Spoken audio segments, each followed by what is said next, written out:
Within the foundation of the house,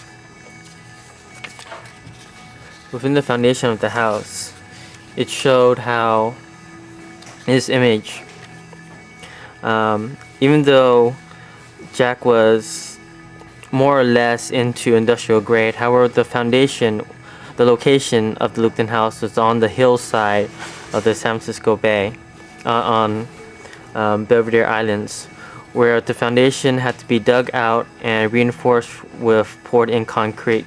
Each concrete was also labeled with I-beams, was also constructed with I-beams which levitated to a flat surface, and also steel panels was used to level out the surface as the construction was being processed. Here's another picture of him directing construction workers for each piece of stone and how the placement was laid out. By him hanging over the construction workers made it almost impossible to create a fast-paced production. Also, for the massive foundation of the concrete footing, made it possible to hold up the 13-ton concrete fireplace. Because of its massive weight, a lot of support systems was necessary to make sure that the fireplace was secure and stable. Within the erection of the house, the floor plan itself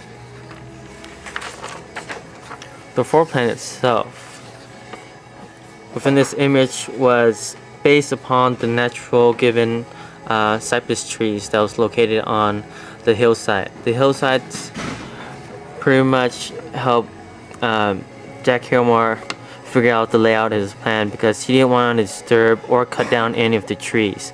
So by designing the floor plan to encompass or surround or create a centerpiece of the cypress trees to be one of the ideal locations. Within the locality of the house, it pretty much wraps and encases each tree, which provided the visual effect of bringing nature and architecture as one. By breaking down the construction of the Lupton house, I created a floor plan of it within itself. The floor plan, with its unique shape, carried a lot of functionality. One of the major concerns of the clients was that to place the kitchen away from the living space. And I like to represent each function with a color scheme that I've used and cut out within the process. The kitchen would be labeled in green, and the living area would be labeled in purple. By placing it within different locations did not disturb the overall living condition and living style of the client. The client is also a graphic designer, where he wanted to conduct his studio away from the living space and the kitchen. Therefore, Jack Hillmer produced his studio along the side. And the bedrooms would be located on the east side of the building. One of the major problems within the living room, where there was a cantilever that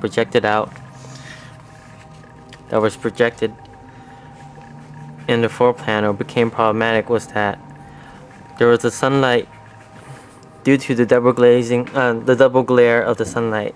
By providing this cantilever, it helped reduce the amount of sunlight that was reflected from the sun and the glare reflecting from the ocean. Because of the Lupton house, and then because of its flat roof location, back to the image that I showed before, the structural overall roof line was held together by a low, steep roof line and construction of small trusses. On this image, the truss system was held together by a 2 by 12 foot beam that was placed in as I guess you could say, call it as a base. The base was fastened by two trusses. The trusses was placed on each aisle to create a slight slope. For each slight slope was merged together with three vertical beams that spanned throughout the house. The structure was repeated only 3 times throughout the length of the house, and was held together by shingles.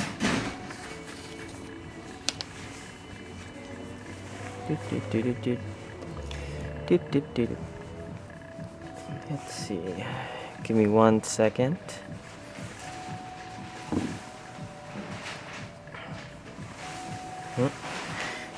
The shingles itself created the most minimum slope for the roof line because it created a mirroring effect of top and bottom, providing a double secured structure.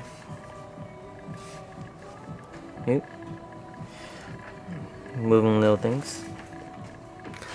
So the structure itself was repeated 3 times within the span of the house, one being here, here, and here, to help. And within the 3 columns were expanded in the horizontal that secured the roof line of the house. As mentioned before, the roof line of the house was supported by 3 trees, encompassed the location of the trees.